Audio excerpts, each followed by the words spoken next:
resented that. She would pull me in front of her to keep the white people from bumping me. And the stores that we would go into, well, she had good credit because we were shopping at the better stores and getting things on credit. But we couldn't eat in those stores. We would have to walk about 5 or 6 blocks, or maybe more, to the black area to get us a sandwich. But when I got to the 5th grade, I had to go across town to school. My little school, a 4-room house, so first through the 4th. And I had to go through downtown and get a second bus, no school bus. Bus from my area would carry me downtown. I had about 5 blocks to walk to get the bus to the black area. And when white people would approach me, going to school or coming from school, I didn't step aside. We bumped. And so, I suppose that was why when it was time for me to participate in the movement, I had no fear. It was just gone. Because I had been bumping white people for a long time.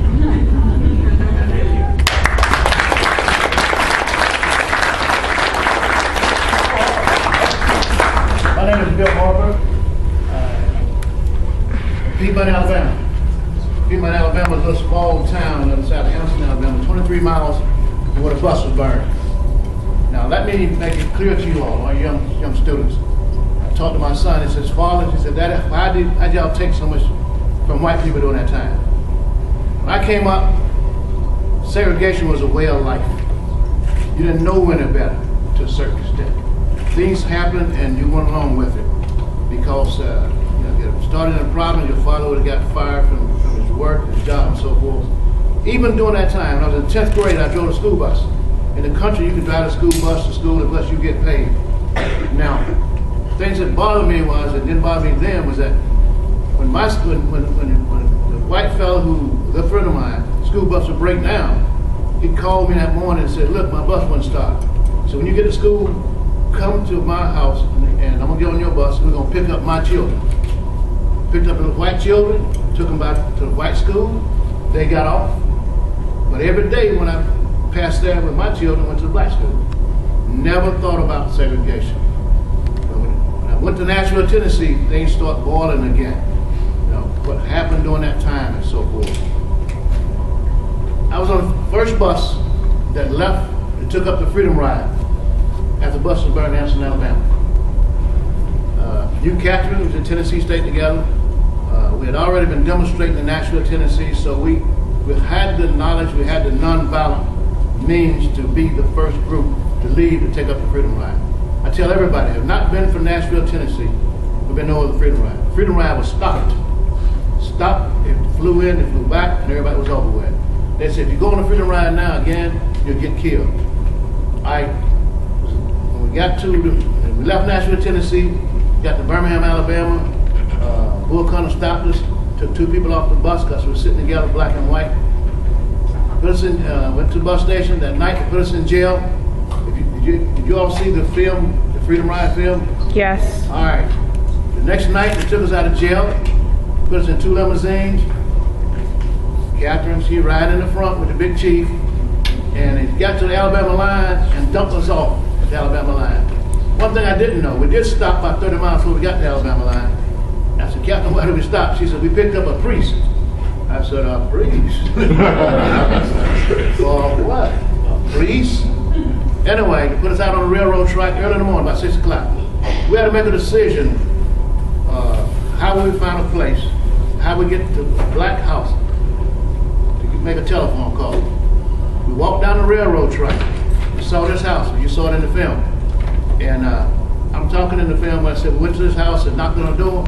This black man came to the door and we told him it was Freedom Ride, and says, don't come in here. That's me talking to him that time. And then Captain was talking, he said, call aloud and get his wife up. We got to talk to somebody. So she came to the door and let us in. The story passes on, went to Montgomery, and I also spent 39 days in Punchland, Mississippi.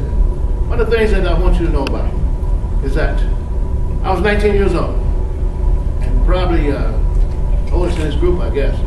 6 months from now, I'll be 70 years old in 6 months. But nobody talk about what happened to the families. My hometown had 3 red lights, 3 stop signs, 3 lights. Every day, the Ku Klux Klan stayed down the street from my mother and father's house for a whole 2 months. My mother wrote me a letter in jail and said, son, don't come home, it's too dangerous right now. They're looking for you. They're going down to my grandfather's house trying to find me. Within 3 years period of time, I never went back home except for my grandfather's funeral. I got there that morning, funeral during that day, and I left that night, going back to Tennessee State.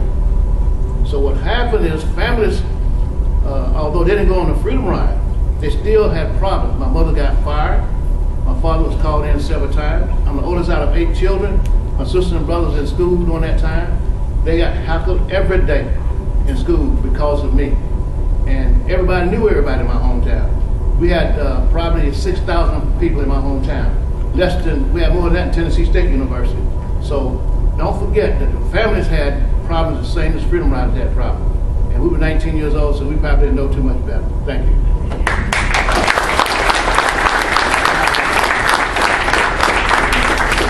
Lou Zuckman, New York City. Guess my journey started